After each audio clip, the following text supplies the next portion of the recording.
ভোর রাতে সাহারি রান্না করা হচ্ছে। আজকে মুরগি রান্না করা হচ্ছে। মুরগিটাকে হালকা একটু ভেজে নিচ্ছে ভাবি। আজকে ডাল চচ্চড়ি করব, তো ডালটাকে এখানে ধুয়ে পরিষ্কার করে নিয়েছি। আলুগুলো দিয়ে দিচ্ছি,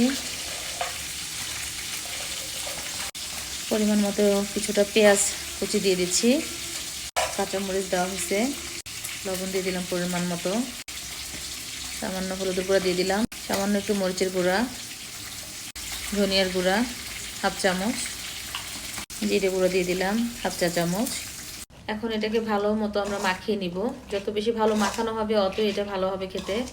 পরিমাণ মতো পানি দিয়ে এখন চুলায় বসিয়ে দিয়েছি সিদ্ধ হওয়ার জন্য। আর এদিকে মুরগি রান্না করার জন্য মশলা কষাতে দিয়ে দিয়েছি। এখানে মুরগিগুলো হালকা ভেজে তুলে রাখা হয়েছে। আমাদের তরকারিটা হয়ে গেছে, এখন এটা নামিয়ে ফেলবো। আর এদিকে আমাদের ডালটাও সুন্দর ফুটে গেছে। এটাকে আমরা বাগার দিয়ে দিয়েছি, এখন ধনেপাতা দিয়ে এটা নামিয়ে ফেলবো। এই যে ধনেপাতা দিয়ে দিলাম, তৈরি হয়ে গেল আমাদের ডাল।